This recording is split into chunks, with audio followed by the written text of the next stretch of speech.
Hey guys, Yoiston here, and I hope you all have had a fantastic week, wherever you were in Middle-earth. Today I wanted to show you all a segment from the Westernesse podcast, an exclusive Patreon piece that my friend Royan and I do monthly.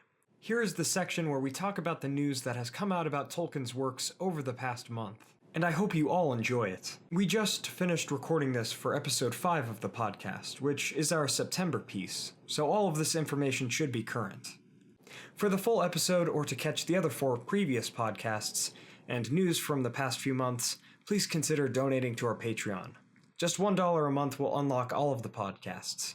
If you can't join us there, don't feel bad. You all already give me so much support as it is, and I couldn't ask for more. Feel free to use the annotations in my comment below to skip around the video. Thank you all so much for the support, it really means a lot, and I will see you all again on Sunday with my theory on what if Saruman had stayed good. Thank you all again. Please enjoy. First and foremost, The Fall of Gondolin has been released. I hope you guys all know that, and I hope I've advertised it enough. I'm still, I'm looking forward to really diving deeper into it. And I'm happy that we got that third tale from Tolkien's estate, because the three big tales of the Silmarillion that Tolkien wanted to tell was Beren and Luthien, the Children of Húrin, and the Fall of Gondolin / the voyage of Eärendil or Aurendil. So I'm happy we finally have that. Moving on next, did you want to jump into that one? Okay, so God, I really hope I pronounce this right. Dominic Monaghan. Monaghan? Monaghan? Yeah, close enough. Plays Merry. Yeah, plays Meriadoc Brandybuck. He plays Meriadoc Brandybuck in Peter Jackson's Lord of the Rings. He has been cast in Star Wars Episode 9. Now, what does this mean? Not a whole lot. We have no information about this. For all we know, he could be a minor character who appears in one scene, or he could be like a reoccurring character. This new Star Wars trilogy has been pretty big on introducing people and then having them stick around for a long time. Yeah. So that's a possibility. I don't think it's very likely, because otherwise we would have heard about this earlier. I just think it's a cool. It's cool. It's going to be awesome to see Dominic in his continue his acting career. And it's also awesome to see, some of our old friends from the Lord of the Rings. They're back at it. They're still acting. Whatever he is in this movie, it's not going to trump him in Lord of the Rings. Can guarantee that.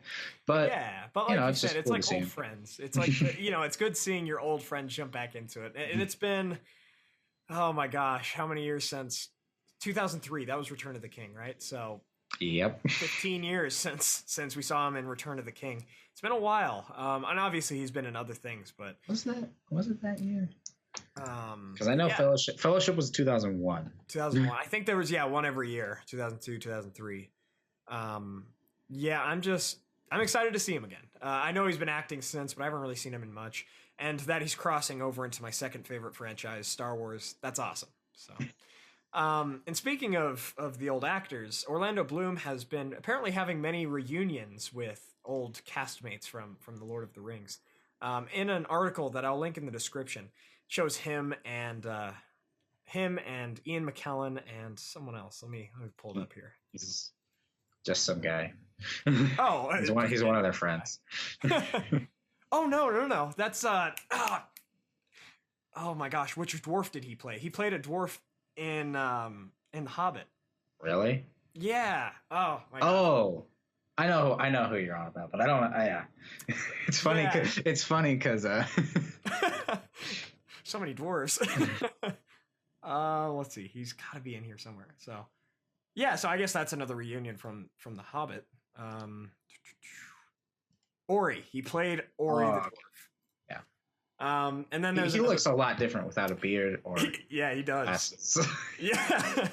And then Orlando Bloom also ran into Liv Tyler, who is Arwen in the Lord of the Rings, so that's cool. Yeah, again, it's like that's when you did it right as a director, I feel like, and as a team, when everyone actually friends. Yeah, they're still friends, they love each other. I still feel like they'd fly to the other side of the world if a different castmate or crewmate needed them. So that's really, again, Middle Earth bringing people together. So yeah.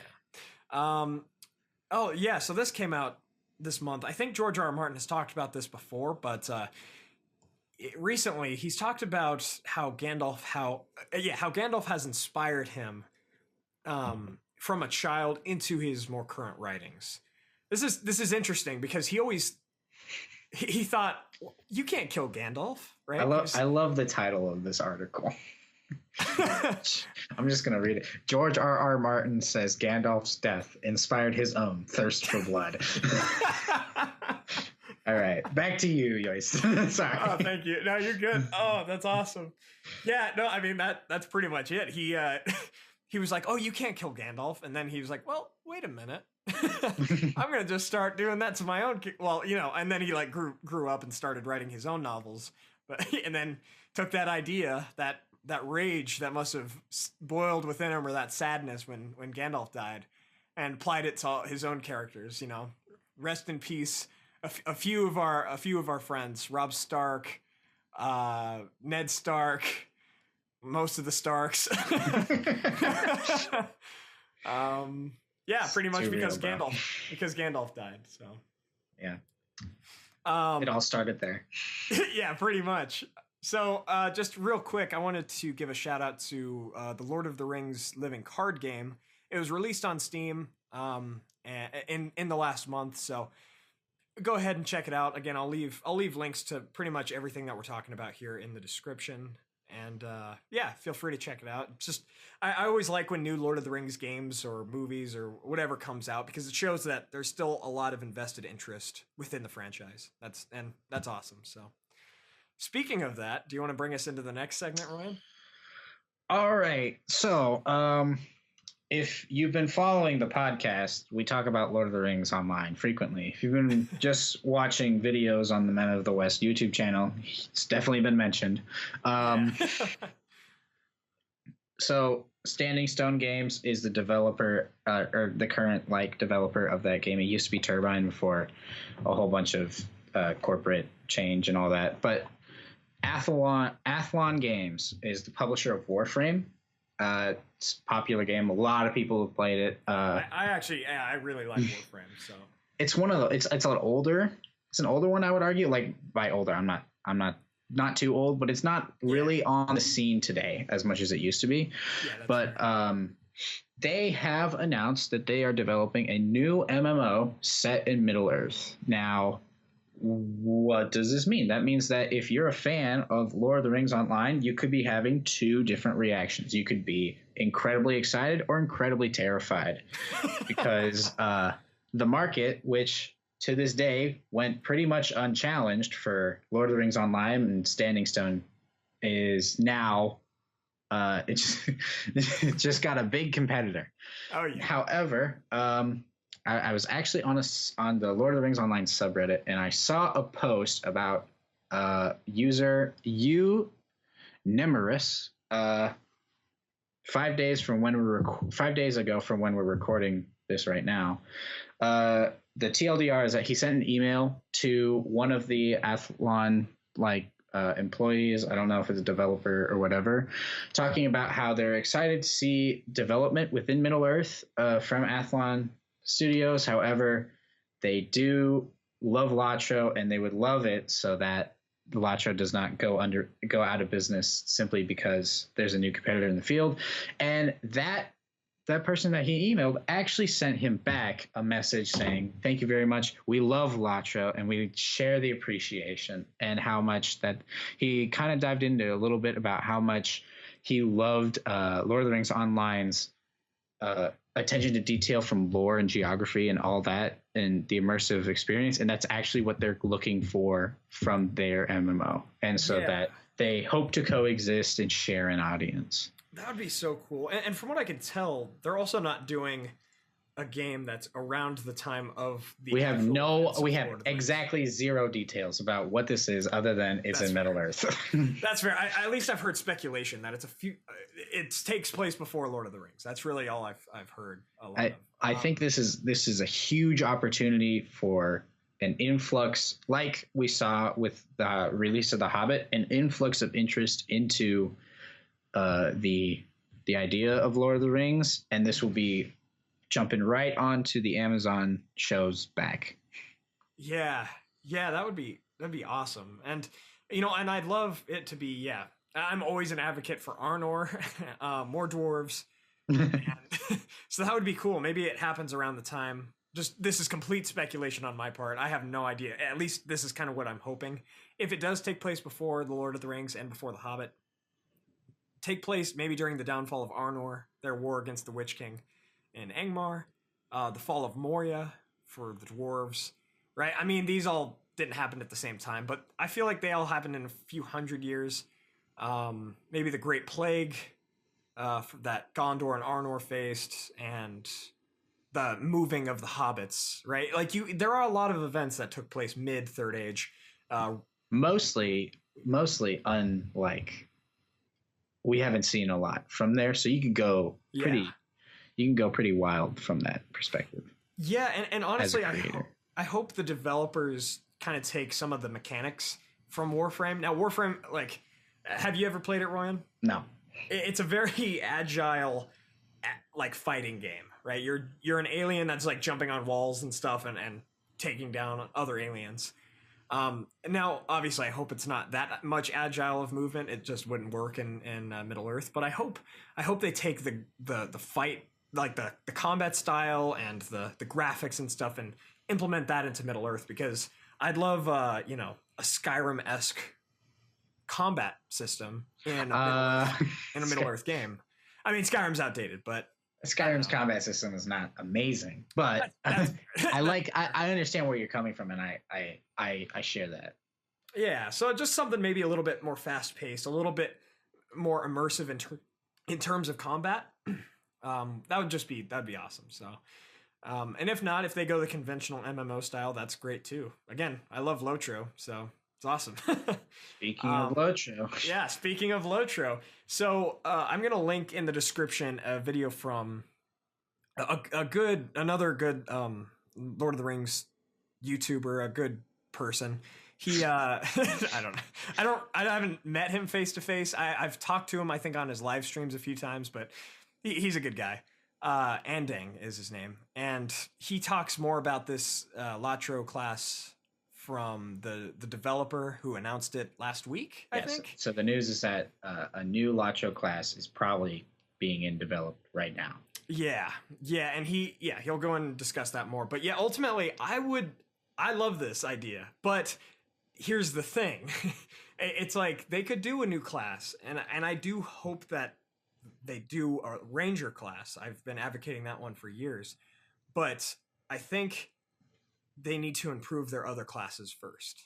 I agree wholeheartedly, especially with the state of the game right now, where I play a Guardian, and a Guardian is super vital and super fun to play in a raid-based setting. It's super not fun to play in the PvE setting. Yeah, exactly. I play Yoiston, who's my captain, and he's my completionist character. Ultimately, I've run him through so many quests. I think I looked the other day. It was like, oh man, five somewhere between 5,000 to 10,000 quests is what I've run Yoiston through. And I love the character, but yeah, I can hardly kill anything landscape-wise, right? PvE, you can hardly take anything down with the captain or the Guardian. I think they did just improve the Guardian's red trait damage path. tree. Yeah, but they might need more work around that character, like in the tank trait paths. But ultimately, yeah, if they can kind of come back, revise, re-edit their older characters to make the damage more effective and just kind of more fun. I feel like post Helm's Deep, these characters, you would not hear us complaining about fighting. Oh my gosh, Helm's Deep was so much fun because it was like it was this perfect balance of there wasn't like too many enemies and they weren't too hard to kill, so it just felt like you were doing something. Like even in Helm's Deep, they don't need to go back that far, because I remember taking on about 8 orcs at once with my captain. I'm like, okay, I'm a little bit overpowered right now. It's fun, but you know, I'd like a little bit of a challenge. It's like enabling God mode or something. You know, they don't have to go all the way back there, but like with Mordor, I can hardly kill 2 orcs at once. Hardly. And if I'm not paying attention, they'll likely just take me out. And that's the thing, is that if you've been playing Lord of the Rings Online for a long time and you've been grinding and you've got all those specs, Mordor's a breeze. Yeah. But for the rest of us, not really into the grind, more into the fun and the lore. And the story. It's not very fun right now.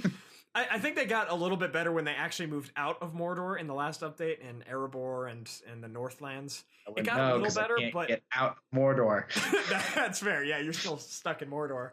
Yeah, it got a little better because you didn't have to deal with these debuffs and stuff. But yeah, it's just honestly, the landscape is crushing the classes right now. And if they add in another class that's like unoptimized or much better than all the other classes, then what's the point of playing all the other classes? You just play the Ranger or whoever it would be. I hope it's the Ranger. And we haven't even mentioned this yet, but it could just be a monster play class. So. And yeah, that was the other thing that the YouTuber that you're talking about, I watched his video already on it. And he was talking about, he also advocates for the Ranger class, and then he also advocates for a monster play class. If you don't know what monster play is, if you haven't played LOTR at all, this entire discussion is just doesn't pertain to you at all. Skip to the next news piece. But if you have played LOTR and you're not familiar with monster play, or you've never tried it before, I don't blame you, because it's been pretty much the exact same forever. 11 years. Yeah, the game's been out 11 years and it hasn't changed much. Yeah, the only thing I would say, like, it centers around the End Moors, where the End Moors is where you can go and you can play PvP as your level. Well, wherever your max, it moves up with however high a level you are. So what's the current max? I don't even remember. 115. 115. So you can go and you can take your 115 free people or your like main character, and you can go and you can fight monster players, which you unlock after level 10. You go play as like orcs, wargs, spiders, all the fun stuffs. The problem is that the Ed Morris has always felt like, as an entry level player, it feels like no matter which side you're on, the other one's overpowered, and that is because the people that farm like both sides. You have people on both sides. Last time I played Ed Morris, I got killed by this like immensely high ranked warg. Like pretty much every time I spawned, I'd walk and I'd like be like, all right, well, he killed me on that side of the map, so I'll just go do a quest on the other side of the map. And there he was anyway. And then when I played Monster Player, I specifically remember Wardens just being unkillable. Oh, yeah. Yep, that's pretty usual. I hope they kind of come back to this old stuff. If they do implement a new class on either the Free Peoples or the Monster Play, I just hope they re-optimize the other characters in the process. It desperately needs it, especially if we're still getting new content. And I love the new content, but it's just like, I can hardly do it. I'm actually trying to get other characters up at this moment to kind of do that content instead of my main, instead of Yoist my captain, because he's just not good enough, dog. Yeah, and like I feel like there's not much I can do to get him to get a lot better. Now I'll still probably just do the main quest with Yoiston, but besides that, I might just do the landscape side quest content with like a hunter or a champion or something. So, well, all right. Well, we'll move on to the final piece of news here. I mentioned this in sad. Yeah, it is. I mentioned this in was it last video? No. It was like 2 or 3 videos ago. The 2nd of September was Tolkien's 45th anniversary of his departure from our world, and he lived a great life, right? And it's important that we remember him. Again, we wouldn't be having this conversation. I wouldn't be who I am. Royan, you wouldn't be who you are without Tolkien. But yeah, it's been 45 years. Yeah, exactly. Yeah, we wouldn't be doing this YouTube channel. So it's been 45 years since he passed away. And I hope you rest in peace, Professor. That's what it comes down to. You know, he was a great man, and he wrote incredible material. So just wanted to bring that up as we kind of close out our news segment. Yeah, there was a lot of news for September. I think that was a 20-minute segment that we just ran. There's also a lot of Lord of the Rings in September. When we went through that. True. So many things happened on the 22nd of September. Oh, yeah. Yeah, what we're talking about is earlier on in this podcast, we went ahead and we like to go through the monthly events, what happened within the Legendarium in this month, right? This month was September. Next month, we'll talk about October. And yeah, that's all over on our Patreon account. So if you guys liked what you've seen here on this news segment, please head on over to Patreon. And if you're already on Patreon watching this, yeah, it's just $1 to get access to all of our podcasts and the full length version of this podcast. So if you're already on Patreon watching this, thank you very much. Yeah, if you guys have any questions on the YouTube channel or on just Patreon, please let me know. Comments, baby. Oh yeah. Let us know. We'll try to address it on the next. Do we have any questions for this podcast? I didn't receive any questions for this next podcast, other than to talk about the news, like the MMO and all of that. So, but yeah, ultimately, guys, if you have any questions that you would like Royan and I to answer on the Westernesse podcast on Patreon, leave them in the comments below, and we'll get to them next month. Thank you guys for joining us this time around. Thank you, Royan, as always. Hey, I'm just happy to be here. Thanks for having me. If you're one of the regular YouTube viewers and you're just watching the news segment, if you want to know more about who I am, what I do, go to the Patreon. $1 will get you that first. You can watch the first one. I talk about it a little bit more on that first podcast, but yeah. where your name and all that kind of stuff comes from. So yeah, guys, thank you all so much for joining us on this adventure. Until the next one, my friends.